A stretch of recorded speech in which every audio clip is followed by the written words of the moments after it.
Okay, good morning, everybody. If you're just jumping in, Janet, tell us what you just said about how you capped in how many days? 67 days. And Yes. people say that it isn't a good market. Tell us about that. Let's hear it. Well, I guess I'm that person that it's not no, it's just not now. So Okay. I don't give up on things real easily when people are struggling. It's like, okay, let's be creative. Let's see what else we can do. Let's take a deep breath. I'm a big person about when there's a bad repair thing, let's sleep on it. You have resolution days. You don't have to make that decision right now. And sometimes sleep causes clarity. So yeah. Absolutely. Well, congratulations on capping. What's your average? Where are you again? What's your average price point? I'm by Gatlinburg, Tennessee, East Tennessee in the Smoky Mountains. So our average price point is probably around 600,000. Okay, so it's not like you're out in California where you're doing two deals and you cap. Right, You're, right. you're I think working it. I think I did 7. That's fantastic. Well, congratulations. We all want to be you. Let me tell you when we grow up here. Fantastic. Let's see who else is Stacy. What's going on? You're always driving. I love you, girl. I know. Every Wednesday I volunteer at the food bank. So I'm headed there right now because I got to drop off some stuff that my daughter forgot. Anyways, yeah, things are going good. Like I know last week I had like a bunch of deals fall through. Well, Yeah. one of them is now gonna close like the first week in November, so that's good. And another one I just figured out a way for him to. I just talked to a couple different lenders and found a solution for him. So, woohoo! See, what a difference a week makes. That's I know. I great love it. news. And you know what was great about that, Stacy, is that your attitude, you were like, came on this call, you're like, I got 4 deals that just fell apart, but you were like, I'm going to keep going. It didn't stop you. So attitude is everything. Everything. Are you going to EXPCon? No, I wish. I have total FOMO too. Well, that's okay. The week after, we'll get everybody together who went and we'll do our recap panel. Just on a side note, can you give me a call later today? Okay, perfect. Stacy and Kevin, what the heck? We've missed you. Oh man, it's been busy. It's been here and there and everywhere. Yeah. Well, Annie and I and Sarah will get our fix of you because, guys, you know what's better than a hotel room? A VRBO on the beach. We got a condo with a group of us going. So, and let's see, Sarah, Annie, Kevin, and Stacy, they're going to be my roomies. Plus, Michelle Mammo is going to be in there. So, woohoo! We're all very excited about that. Can't wait. Hey, we need to get on a call too. Yeah. At some point after. Yeah. All right. Call me later today because I'll be doing everything. So I am in Florida. I guess I can say I'm officially moved back to Florida. At least my car arrived this week. So I will be driving my own car over to Miami. Super excited about that. Anthony Labella, hi. You want to jump on for a minute? Good morning. Yes. Hi. How are you? Good morning. Remind us where you're from. So I'm here on Long Island in New York. Love it. Yep. And headed down to EXPCon on Sunday. So can't wait to see all of you. Oh God. Okay. Please look me up. Do you have my phone number?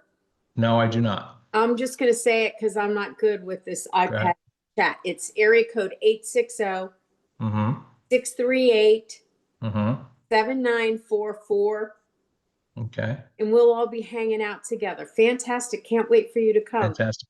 Hey, Dustin Gilbert, how are you? Good. How are you? Good. I was on for a hot second, then my computer froze up and I had to restart it. Well, we're glad you're back. Where are you from? I live in Cadiz, Kentucky, but I work the Hopkinsville market. Okay, so you're in Western Kentucky Kentucky. with Sarah. Yes, yeah, she is my sponsor. Yes. Oh, fantastic. We are Well, buds. We are Sarah? buds. We are buds. I'll tell you a secret in case you don't know it. She's one of the most amazing people. Don't get it wrong or anybody else offended on here. But when you're talking to Southern I got my Southern girls here. I got my Stacy's and I got my Sarah's. There's something about Southern women. And Sarah is flying down here tomorrow. I'm picking her up at the airport.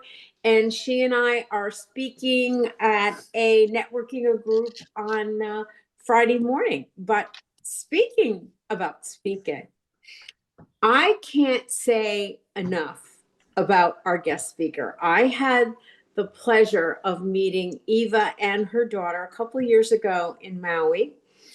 And, you know, Eva, I'm going to say this. Eva walks into a room. She's very tall. She's absolutely gorgeous. I'm 5'2". I'm like, not only am I looking up to her in height, when you get to know her, you're like, oh my gosh, she is absolutely amazing. She has created a team with family. She works with her daughter and son. And she's got some really great things to share with us today. But I also want to talk to you just quickly because I've heard so many people say, oh, I don't know how to do an event. I can't do an event. It's too much this, it's too much that. Well, this past June, I had the honor of being a speaker at Eva and Kobe's event with their son and husband showed up. She knocked it out of the ballpark. I mean, we're talking 100 people. Was it almost 100 people there? 125. 125 people. How many of these events had you done before? This was a one of a kind of thing, but in my previous world, before I was at EXP, we did large events for agent to agent referrals. So I have done one where I've invited about 400 people and had about 250, but this was different because it was, you know, agents from all different brokerages. Yeah. And, you know, everybody was able to contribute. We had amazing speakers. You know, it was you being one of them. Well, thank you. Yeah, it was really, we were so pleased with the turnout and the feedback that we got that we're doing it again. We'll do it in March or I think April now, this coming year. So if y'all need a trip to New York, and we went in, Veronica, her husband Tony, and so we hopped in an Uber and we went in and saw a play, Elizabeth Riley's play, Real Women Have Curves, and we popped back, but the event was energetic. The room was filled. Man, there were top producers from every company out there. So Eva, hats off. I know that we tapped into you about this event we're doing on Friday. If you don't think you can do something, then you can't. When you put your mind to it and you say, I'm going to do this event, you can do it. And if you need help, I know Eva is there. Yeah, happy to share because, you know, there are pitfalls that you don't always anticipate. Once you do it once or twice, it's, you know, much easier to plan certain And things. this event was about, I don't know, $10,000. It was free for us because we had sponsors, but How do you it like ran about 12.50. Yeah, 12.5. Isn't We okay? were Did able you to hear get that? good sponsorship from our partners. And I shouldn't say free for us because we were one of the partners. We Right. also contribute. We don't usually ask people to sponsor without us contributing as well. So when you say you can't, she raised over $10,000 for this event. And I think everyone that was there, the sponsors, everyone thought it was well worth it. So I want to make this hour well worth your time. Eva and I called Eva at the last minute. We had a cancellation. Albie, who is going to reschedule for, I think, I'll let you know. It's the first or second week in November. And I said, Eva, I miss you. I want to hang out with you. Would you mind doing Wake Up Wednesday? Because you have so much to share. And she said, of course, yes. And we were talking about the topic. And first of all, you know, you look at you, you're very successful in real estate, but I know you told me that you came into this real estate kicking and screaming. Give us a little background about that, because this isn't where you thought you were going to be. Yeah, absolutely. It was not where I thought I was going to be, but I certainly am glad I am. You know, I got back, this is a second career for me. I was in travel and I love travel. You know, I didn't have to sell anything and I got to fly around for free mostly. So I thought I was happy. And, some things changed in the travel industry, making it not as lucrative as it used to be. And my cousin Rick was saying, you need to get your license. You need to get your license. And I said, literally, I don't like salespeople. I'm not going to be good at sales. I don't want to sell anything. I'm not going to do it. But he was relentless, and I did get my license. And the first 4 years, I've been licensed 18 years now, just about. The first 4 years, I tell people I was pretending to be in real estate because I went back to my travel position as a consultant. They called me back right after I got into real estate. So I was doing it part-time. And, I just wasn't really focusing or trying. And then we had some financial changes in my world, in my family, my husband's business. And I just decided, okay, somebody's got to make some money here. And I put my head down and went to work. And that's really when, so I feel like I've been practicing real estate full time for, maybe 12, 13 years. So, I bet you there's other people on the call because I kind of have a little similar way of getting into real estate. I was working for American Airlines at the time, on top of the world.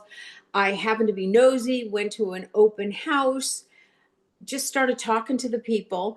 The next day, I get a phone call from the agent, and she said, I want to thank you. They love talking to you, and they bought the condo, and they're going to be your neighbors.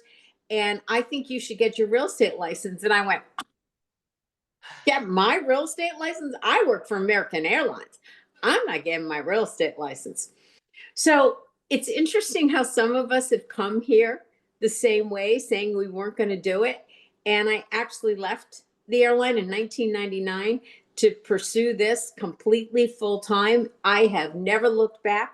People said, you're going to give up your flight, because I walked away with no flight benefits. I did have retirement and things like that. But I said, this real estate's got something going on. I'm going to make enough money that I can buy my own plane ticket and I don't have to go standby. And I am. My dad used to say that to me. My Did dad you? used to say, go find a job where you can make enough money to pay for your own plane tickets. Yeah. Because I used to say, but Dad, the flights are free. Yeah. It's like with all the aggravation. So just quickly, I want to kind of do this as just a conversation with a purpose. How did some of you guys get into real estate? Did y'all grow up saying, hey, I want to be a realtor? Sarah, you're smiling down there. I know your story. Share it with us. Oh, it was a total God thing, how I got into real estate, not to downplay it by my tone of voice, but it was a blessing. It was a blessing, but it was just a lot of coincidences. And I was at a point in my life where I was feeling unproductive, unsatisfied. We had kids soon approaching college age, driving age, and my husband, we farmed. And anybody that knows farming knows that when it's a great year, it's a great year. And when it's not, it's not. So real estate soon became that opportunity to bless our family. So that's a great story. And I love how everybody came here in a different way. Anybody want to else share? Who just said rich dad, poor dad? Desiree, did you just put that in the chat? Rich dad, poor dad changed your life? Somebody put that in. I don't know where they went. Okay. Hi. Sorry, I had it on mute. Oh, there you Yes, I was a dental hygienist. Sorry, I'm driving. I was a dental hygienist and not really happy with just the thought of scraping teeth for the rest of my life. I thought I was going to hang myself with a floss.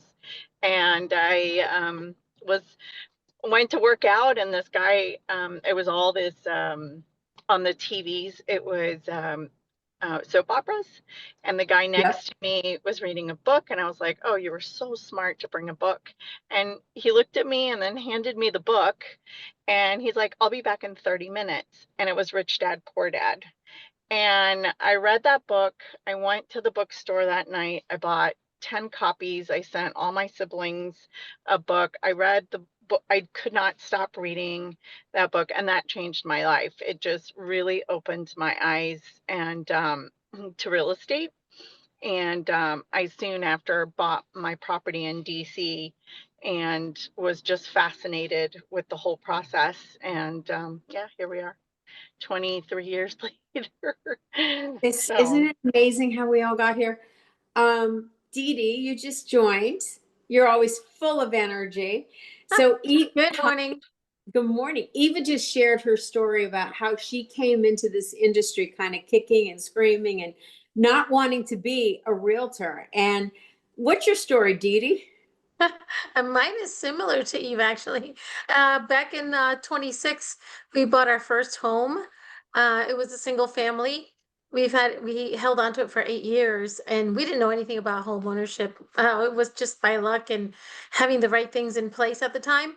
But then we read the book Rich Dad Poor Dad, where he says, single family homes, if you want to invest your money properly and get nice deductions, that's not the way to go. So we sold that house and bought a two-family in Connecticut, which I know Peggy knows all about, Connecticut and all that good stuff.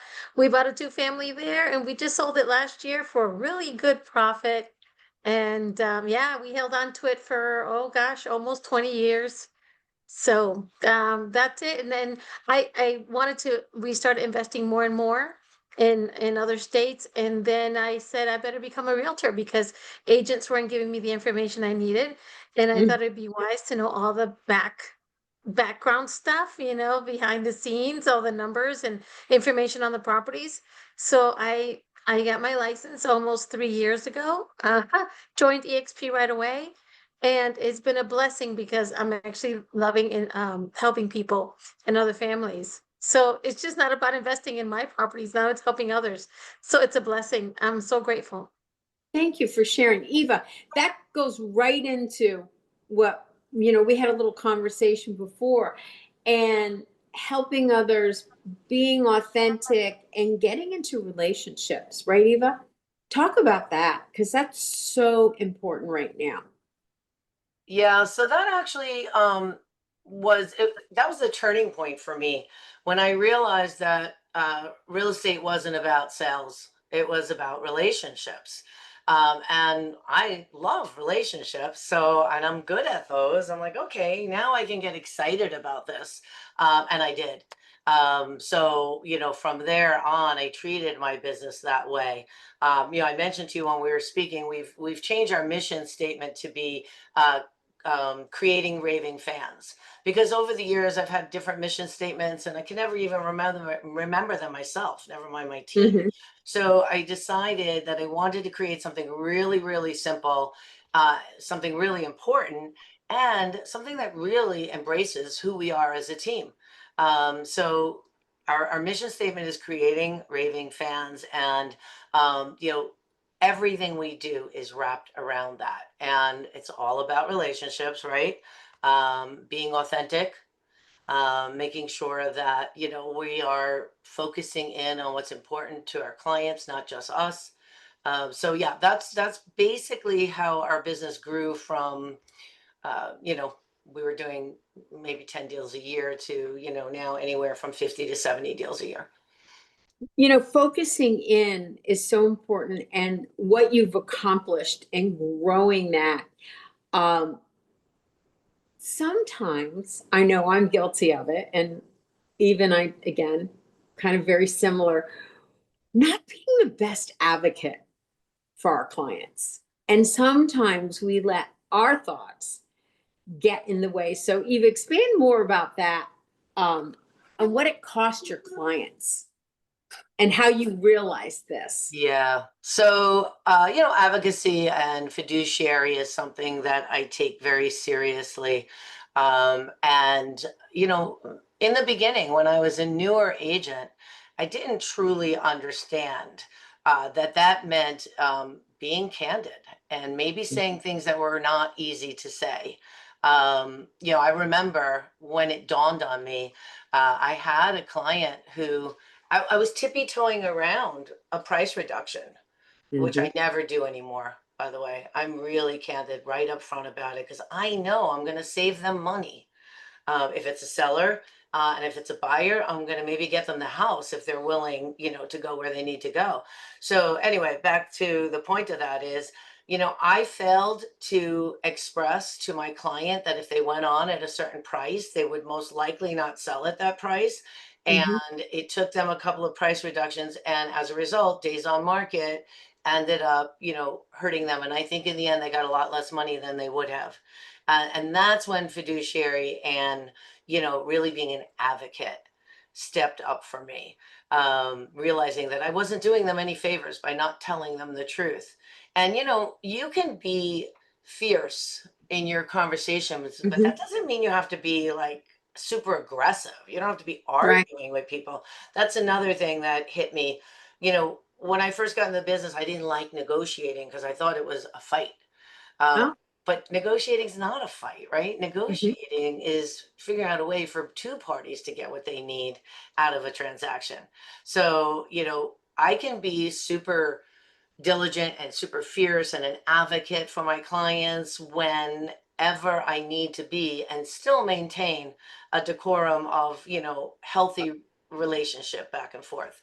So, you know, I think that's what being an advocate means for me, just being real, really Mhm. real. Like, And you know what?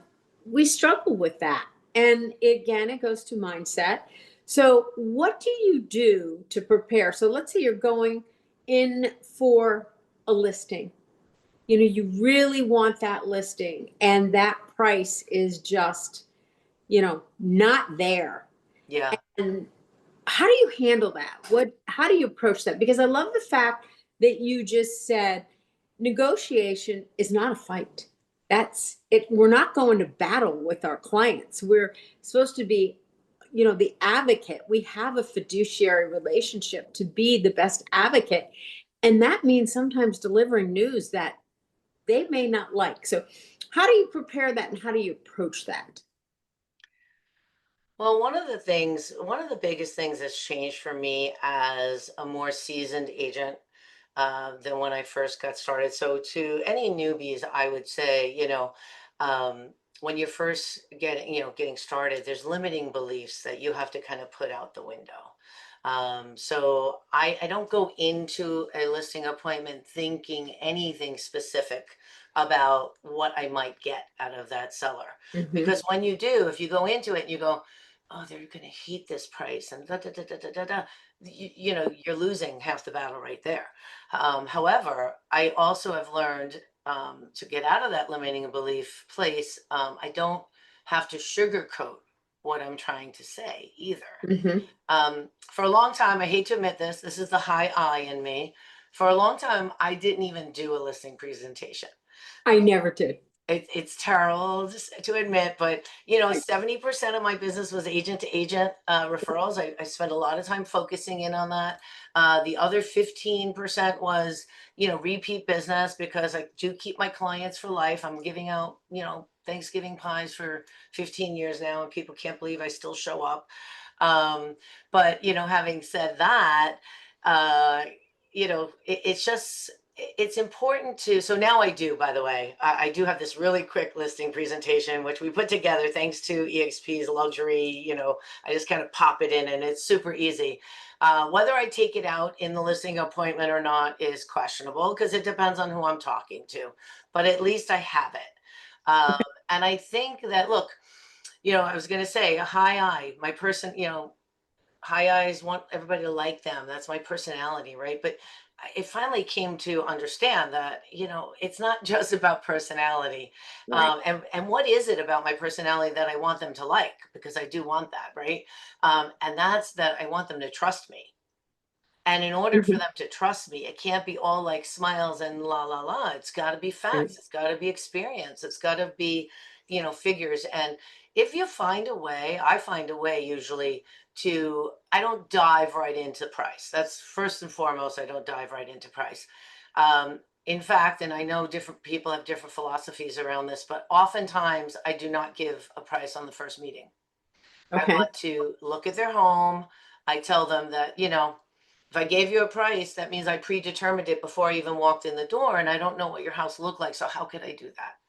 But I do make sure I have an appointment before I leave, so Okay. that you know I can do that. And you, a lot of times the second appointment is Zoom. I also prepare them for all the documents that we do. We do everything electronically. So when I meet with them, I say, you don't need to sign this right now. I just want to explain them to you so that, you know, because we do everything electronically, we'll send them to you. And then if you have any additional questions, we can talk about that. So I'm positioning them to list with me. I'm just not, you know, going in for the kill at that time. And again, you know, I feel like I'm saying it over and over, but I have learned, like, I'm not afraid to be candid now because I know I'm not helping them if I'm not. So you just mentioned that you won't give them, you usually don't give them a price. What if they give you a price? Because that's the biggest thing, is that every seller thinks they know what their house is worth. How do you handle that? And especially when you're like, no, they're crazy on that one. So I love when they give me a price, actually, because it gives me a window into exactly who they are and what they're thinking. Okay. So that's helpful. It depends on how the conversation's going, how comfortable we've gotten with each other, where the appointment came from, if it's a referral versus a cold, you know, I don't cold call, but, you know, just a cold lead.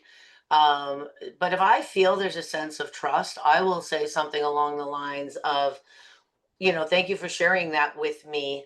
Let's take a look at how the homes in the area compare to that price that you're looking at and see if it's real. See if it's something that we can get, because I obviously want to get you the most amount of money I possibly can get. But Right. and I'll say to them, but I also know if we price it incorrectly, I'm going to cost you money. I love that. Say that again. If I price it incorrectly, I'm going to cost them money. and I think you look at them straight now and say, I'm going to cost you money. And Right. that's not what I want to do. Exactly. On this subject here, oh, that's a great question. How I was gonna soon say- do you schedule the okay. second appointment? Go ahead. I use humor, Peggy, a lot in diffusing people. You know, this last Saturday, I I had the occasion to meet up with a friend of mine that really needs to sell her house. And she said, I really think I can get $3 million for the house. Mhm. And I started laughing. And I said, you have got to be kidding me. And I said, you'll be lucky to get two. Well, Wow. I I already know that she's got $2 million in liens on the property, so she's got to sell it for more than that. And you know, I told her 10 days ago, I said, "Are you prepared to file bankruptcy?" Hmm. And she looked at me and I said, "No, I'm absolutely serious." And I knew what the answer was. She couldn't, but there isn't a chance. And I would rather turn away business Right. than to list the property, spend a ton of money uh, marketing it, only to know that she's going to get $1.8 million Yeah. if she's lucky. I totally agree with that, Tucker. And we've got some seasoned agents here that will talk about this. And you brought up a good point. I find that newer agents, and I was there myself, we want that listing so bad that we're going to take it at any price. You got to be able to walk away, because that's your dignity, that's your reputation. You don't want to be the agent who has this listing where every other agent is just kind of laughing at it. They're using your high price listing, leveraging to sell other listings. And then guess what?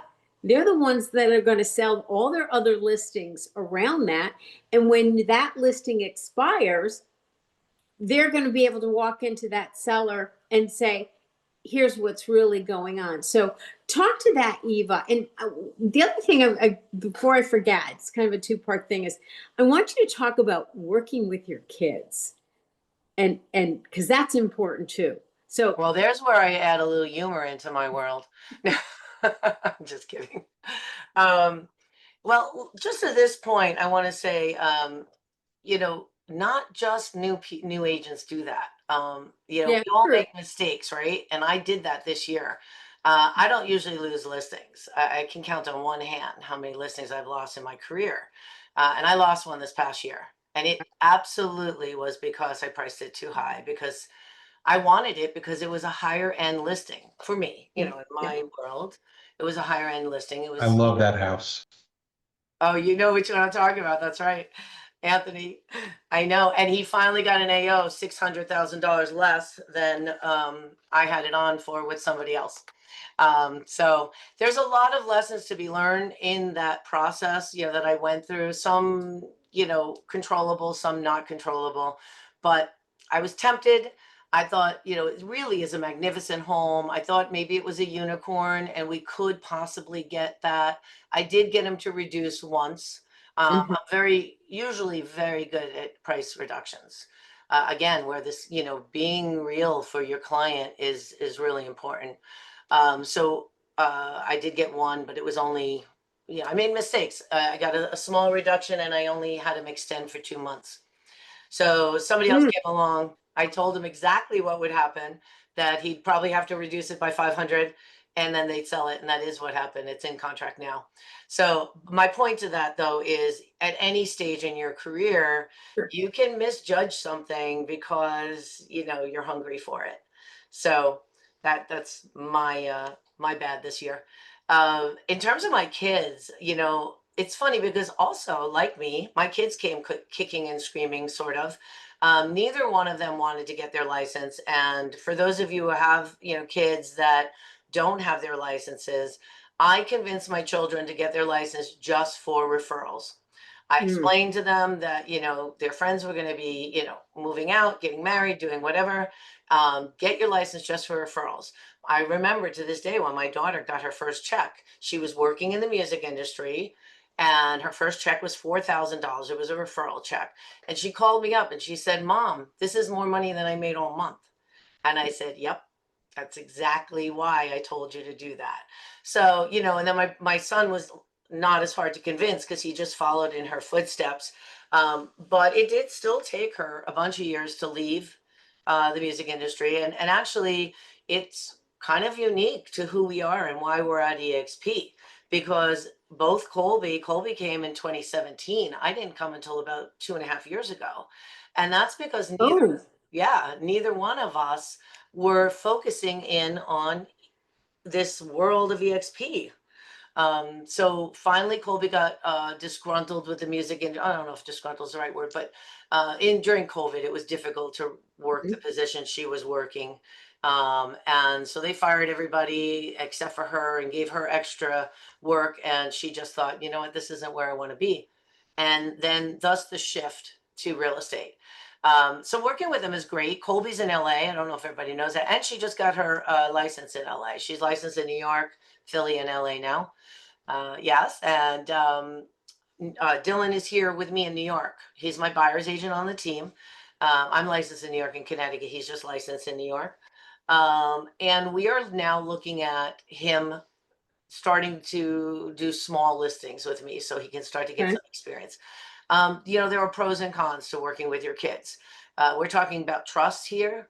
There's no question on trust, right? You have your kids with you. There's this bond that's like no other, in my opinion. I love that I have that level of trust with my kids.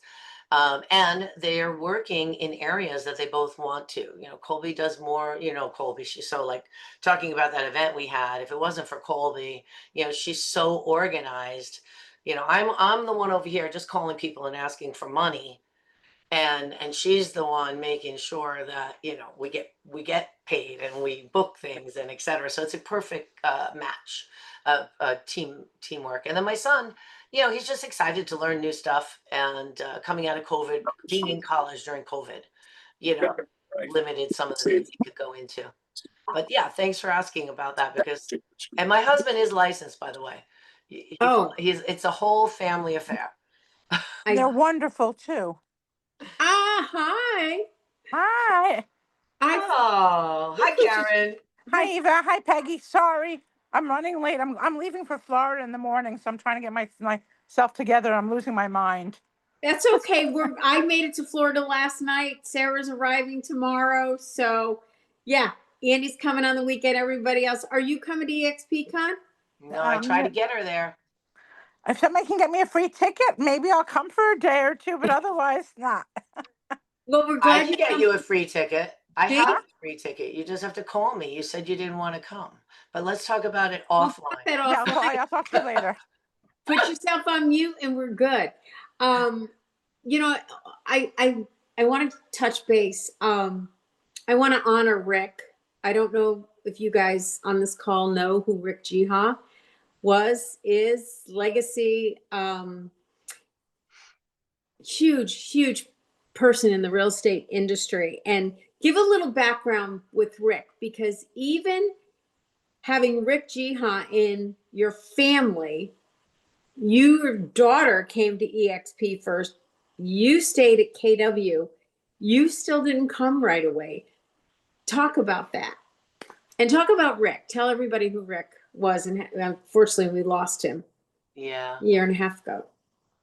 So Rick was a cousin by marriage, but he truly was a cousin. I met him, when I was something like 18, 19 years old. His first wife was my cousin by blood. And Rick and I quickly became fast friends and cousins. And, he's the reason I got into real estate. He convinced me I should get licensed. He was my sponsor at KW. And I'll say something, that walking down the halls of, the convention center during family reunion with Rick was a memory I will never forget, because first of all, I felt like I was with the mayor, maybe the president. But secondly, that's the first time I witnessed him remembering everybody's name and something about that person at that convention. And he did that for years. I 10 years later, we'd be walking down the hall and he would say, "Oh, Susie," or "Crystal," and he's making real estate crystal clear. I remember he would just remember these little specific things about people, and he just really knew how to make people feel important. And he did that because he really did care about them and because he paid attention. And I always admired that. So, when Rick was talking about coming to EXP, we were talking about it too. And my daughter had just gotten licensed. And I'll be candid, at the time I mentioned before that my husband's business was going under, and 70% of my business was agent to agent referral. Right. And I was afraid to make that move. So I stayed at KW, put my head down and kept working. I didn't pay attention to EXP. Colby became Rick's sponsor. She came over and sponsored Rick because I knew Rick, was a builder, and, I knew he was going to do amazing things here. And neither one of us came until, we started paying attention about 2.5 years ago. But in the meantime, I have to say that Rick was such an inspiration. I don't know if everybody here knew him or not, but he was such an inspiration to so many people. What a great man. Yeah, he really was. And his mom, oh my God. I loved it. Well, his dad too. His mom and dad, both of them were amazing. His sisters are great.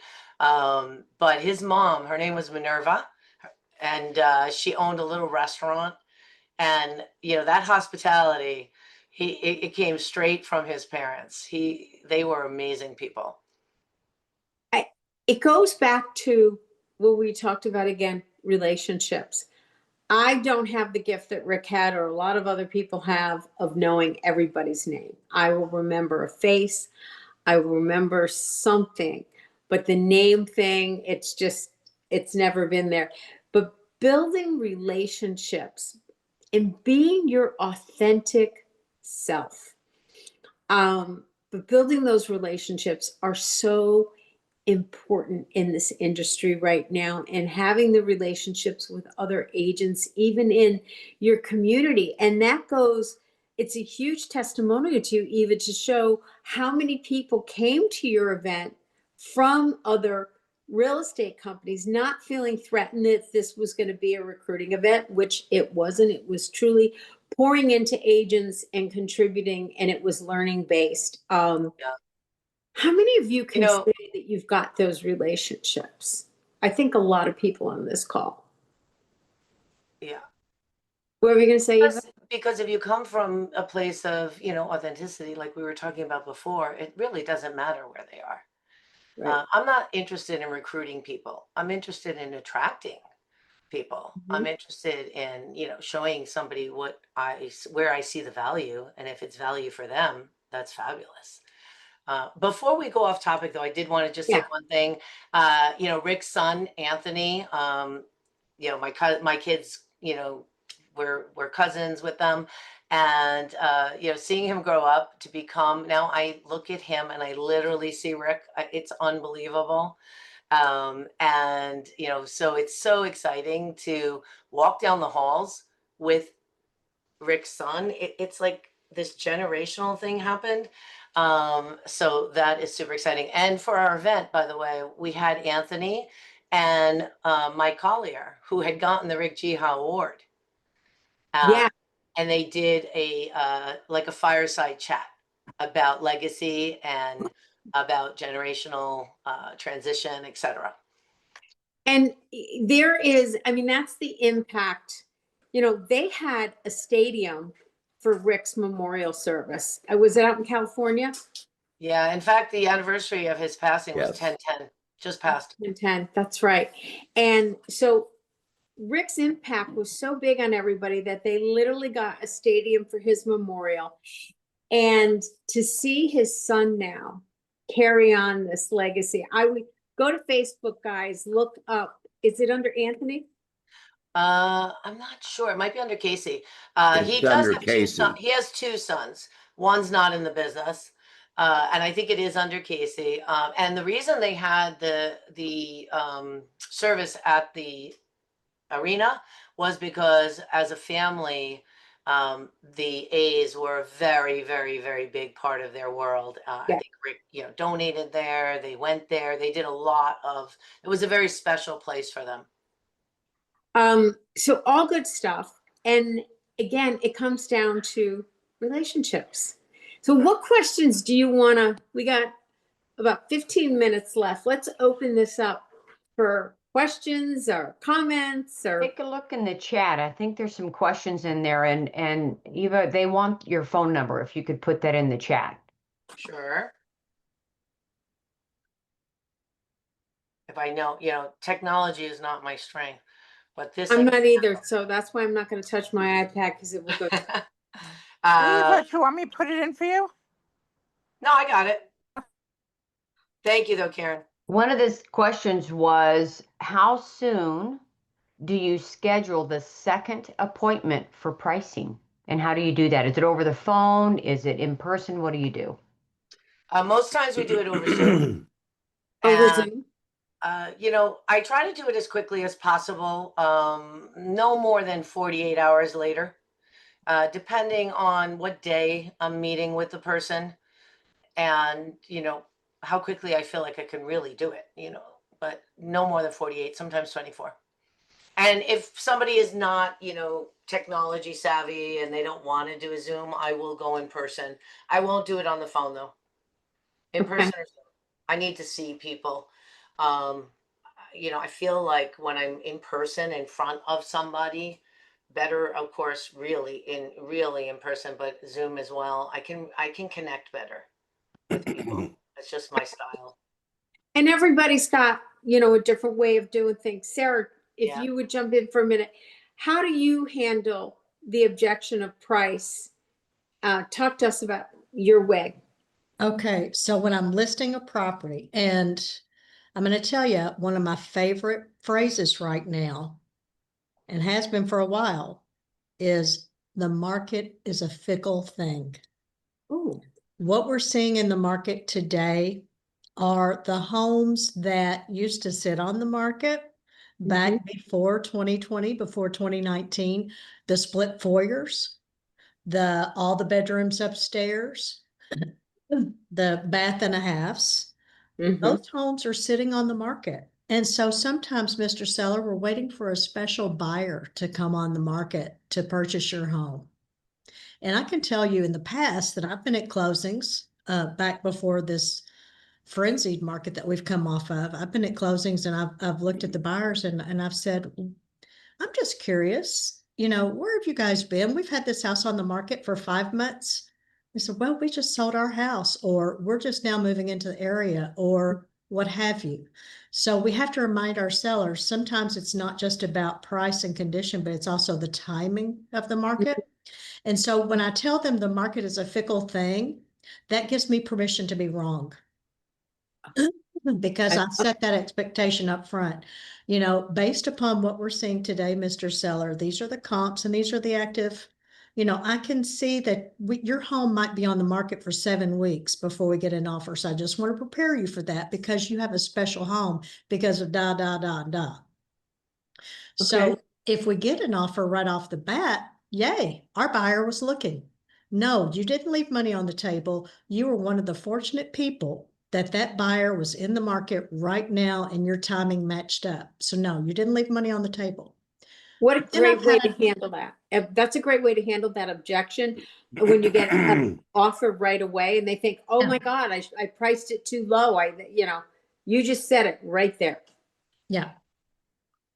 Yeah, that's a tricky thing when, I just had a buyer who put an offer in on something in Katona for $700,000, which is unheard of in that town. And it was on for 17 days. So they were thinking, what's wrong with this house? And I was thinking, like, how the heck has this been on for 17 days?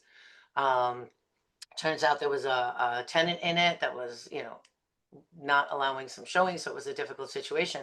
Unfortunately, literally, as soon as we got the AO, 2 other offers showed up. And it does work that way sometimes. So, I think playing out like what you just said is playing out the scenarios so that when they happen, it doesn't look like you were surprised. And we have to tell them those stories when we're meeting with them in the listing appointments that, Mr. Seller, I've been in this market for 15 years, and I can tell you I've had homes that have been on the market for 2 months, and all of a sudden 2 buyers show up at the same time. Who knew? Eva, I would be curious how you handled this. So when we have these homes on the market, and I have one right now, I actually have 3 right now that are sitting that are above average price for my market. And it's not the marketing that I'm doing. It's not the condition of the homes. That makes me think it's always price. But the data tells us that we're priced in line. How do you communicate to those sellers something to spur some action? What are some of the tactics that you can use? Talking about stories, one of the stories I often tell, because this was true for me, was I had a property that was on, this was a small condo in White Plains, and it was on for $299. And we expected to get more. I put it on at $299 thinking we would get more. And we got nothing. We didn't get offers. We got a bunch of activity, no offers. It was staged well, photographs were good. But my seller had to sell. So she was starting to get really nervous and really antsy. So I had a conversation with her and I convinced her to lower the price to a number. I always tell people, don't lower price to less than you would sell it for. Okay. If don't price it at 250 if you're not going to sell it at 250. Mm-hmm. But we did price it at a very aggressive price. At the time, maybe it was 275, I forget. But when we made that change, we also made other changes. So I'm asking them to make an adjustment. I'm asking them to trust me and go with a lower price. We also took a couple of extra pictures, just to kind of change it up a little bit. And we ended up putting it on. And like somebody just said, we got 2 offers. And then they fought it out. And we ended up getting 282.5. And we were getting nothing at 299. So, sometimes you just have to price it so that it's compelling, so that you can attract more than one person. Because, when the buyer's fighting against the seller or competing against the seller, buyer usually wins. When it's buyer against buyer, seller usually wins. So that's usually how, you know, because you got to get a price reduction unless you think there's something else you can do to change it up. Do you What? ever use the term price correction? Yes. Yes, I've used, you know, I'm using reduction pretty freely here in my marketing. I don't use that word. You know, I'm more careful when I'm speaking to a client than I'm being right now. Okay. And I find that too. And I'm just, as we've been talking, you guys have really been helping inspire me with some ideas. And I'm just going to share a couple things with you guys real quick because I have these 3 listings that are sitting. I'm getting ready to leave, go out of town tomorrow, and I have got to demonstrate to these sellers that I'm actively promoting their properties. So here's what I've got. I've got one that's got this really cool office area. So I'm going to do a green screen video showing this. And I'm going to say, hey, if you homeschool, if you have a home business, if you need a home office space, this is a sleeper, blah, blah, blah. And then I've got another one with a shop. And then I've got another one that's a high-end listing that is only a 3-bedroom home. And it's like 4,500 square feet. But it's the entertainment home with 2 guest suites. So that's how we're going to spin that one. So I'm trying to come up with new, fresh video, social media marketing to demonstrate to these sellers I'm trying to do something without, if I do this, I'm going to ask them to give a little bit on the price just so I have a fresh price point. But I'm open to any suggestions. Do you guys do broker open houses where you are? And I do have, one of them had a broker open before I had it listed, and I've got the other 2 on a broker open house coming up. Yeah. So was one of them listed before, Sarah, then? Yes. So talk about that. So you're the second person in and it's still not getting an offer. So this is a custom built home that's got a ton of high-end finishes in it. And that's what the problem has been. It was built very specific to these sellers' taste, but it's very classic taste. But in some younger buyers, there's some dated things to them that they would not have done. But the sellers have got in their mind that if you were going to rebuild this house today, it would be over $1 million. So when I got the listing, it expired at $799. We're at $699. Oh, wow. So now, you know, I'm thinking, do I ask them to come down a little bit? I'd like to get them to 680, just to see if we could get an offer. We've had an offer, but it was contingent on a home selling. The home wasn't listed. Oh. You know, it just was not a real, what we would consider a real offer. Have you gone back to that offer? Not yet, but I'm considering it, Okay. to see if we can get them up. Beautiful. Anthony's got his hand up. What are your thoughts? Just really quick, Sarah, what I do, I mentioned to the sellers that, especially now in the digital age, buyers are searching for their house, especially in that 600 and 700 range, in $25,000 increments. If you go on Zillow, Realtor, or any of the portals, all the search parameters are show me homes 650 to 675, 675 to 7.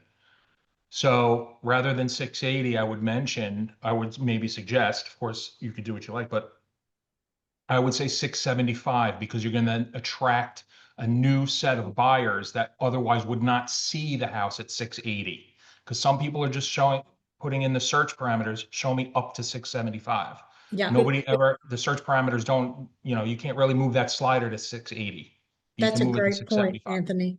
Thank you for that. Yeah. Yeah, and you'd be opening it up to a new group of eyeballs.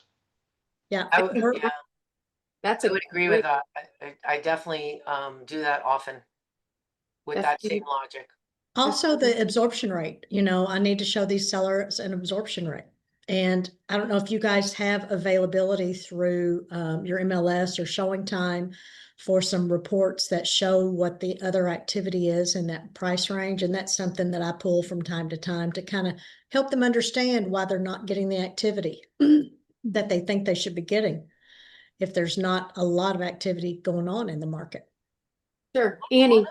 One of the misconceptions, I'm sorry, Peggy, just to add this one thing, is a lot of times people think when their house isn't selling, houses aren't selling. So I do like to say, you know, look at these houses. They were on the market when your house was on the market. And the buyer either chose not even to look at your home, or they chose these other homes over it. So, you know, why is that? You've got to try to get to the why is it, so that they can be more rational in that decision. Great point. Annie, and then Dee Dee. Okay, so mine is a scenario. I'm picking up a listing that's been listed for 2 years in the middle of nowhere. All right, it's 2.5 hours from Phoenix. Okay, in the mountains, in a community of about 29 people that live there full round. There's probably 50 properties. Where on a is it, full- Ann? It's in Young, Arizona. It's in the center of Arizona. It's actually in a little community called Hagler Creek. It's a creek that runs all year round. They stock it with fish. The stream runs on your property. You can fish from that stream and get dinner. All right. But it's 2.5 hours, and a portion of the road, about 10 miles of the road, is dirt road with blind curves to get to it. All right. Have you checked out any agents that are in land and ranch at EXP? I haven't. I'm actually signed up for the course, right, at I would. EXPCon. That's right up their alley. Yeah. Well, I sold one last year down the street, 12 acres. Okay, 12 acres, guys. It was on the market for 2 years. I came in with great marketing because these podunk realtors, sorry, out there in the middle of nowhere, do nothing. They take pictures with their phone. And so I came in, did it up right. I had an offer within a week. Wow. Show it to your brother. The problem is this one only has 2 acres and they want a higher price. Now, Hagler Creek is kind of a hidden community, and they call it the Scottsdale of Young, which is where the bigger town is. But I'm trying to figure out how to get them down because, and my appointment's this afternoon at 4 o'clock, and I ran the comps, and you know, you can make things look one way or another. Right. The problem is I sold the comp 5 miles away, and with 12 acres, with a mountain, with a view, a 360 view, and we sold it for 880, and they've been sitting at 975, and they want to add the acre in. I recommend they add the acre in that they wanted to sell separately. Well, that takes them over $1 million, and I don't know how to get it. I don't know how to get them off of that and back down. I don't know. I think exactly what you just said. You go in, you're not confrontational, you present the facts, find out what their urgency is. What's their timeline? If they don't care if it sells for 5 years, okay, but if they've got a hot urgency, that's what you need to determine. And what's their price of selling it now or waiting? So, anybody else got a suggestion on that real quick before we wrap this up and I take Dee Dee's question here? I'm curious, Annie, was the other home that you sold, was the approach to it also a lot of dirt road? Yes, but no blinding curves. There's 2 different ways to get to these areas. And her property sat 1.2 million, and it's probably worth 1.2 with 12 acres, but we couldn't get it. And I said, do you need to sell? Yeah, I need to sell. And I said, we need to get it below 9, because she So was at some sitting at point- 979. And that's how I was able to come in and do that. With this couple, I'm not sure they're willing to budge. And that it is what it is, right? So at some point it's got to appraise, right? That's where we The thought, cash hey, buyer? let's go get an appraisal. You get an appraisal, pay for it, and see what it's worth. Yeah. Good point. Dee Dee, real quick, wrap it up. Yes. Hi, first, Annie, did they already express that they won't budge on their price, or Yeah. is it? Yep. Wow. Yep. He wants Wow. to sell. She could die in the home. Oh. There's a rub there. No. Sounds There like they're you not go. serious. They're in Yeah. their 70s. They're tired of working on the property. Hey, this is a place where you cut your logs and heat your home. How much does it cost them to keep the property? That I don't know that yet. I don't know the carrying costs. Yeah. I would ask that. And you also have to decide if you really want the listing or not. That's where I'm Yeah, going like with this. Yeah, like Tucker said, don't waste your time if it's Mm-mm. not going to go anywhere. Oh God. Dee Dee, Well, did I you wanted to ask, have a question? yes, Sarah. Sarah mentioned she calls her price improvement something. What was that, Sarah? Sometimes it's called a price correction. It just depends. It depends Okay, on who I'm price. talking to and the situation. Wow. Okay, I I've heard the term price improvement as well. That's why I wanted to. I had somebody say that once to me. Well, who's the improvement for? So I don't use that one anymore. Yeah, that's why I wanted to get Sarah's. I got the price reduction and the price correction. I like that one. So thank you, Sarah. Thank you, Eva. It's got to flow off your tongue, and it's kind of what everybody. And now it used to say reduced on the riders that used to hang on the signs. Now in Connecticut and stuff, I see price improvement, price reduction. It's all over the place. But wow, Eva, you got great conversations going here. Really. On being here. And don't you love that she is authentic, guys? I mean, come on. If you don't know Eva, she does do you want to promote what you do every other week? We do Monday Masterminds every other week, so twice a month. We have different guest speakers on all different topics. We are Every Move Collective is our organization. So if you just look us up, there's our whole itinerary is there. And we sell homes. And she's a great referral partner, guys. What is it again, Eva? It's Every Move Collective. And actually, Peggy, if you give me the people that attended, I can send the link.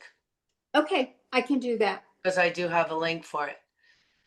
And if anybody is an expert on something and has interest in, potentially being a speaker, we prepare our calls quarterly. So we're good through next quarter. And then we set up for second, third, and fourth. Well, we're in Connecticut. Oh, I'm sorry.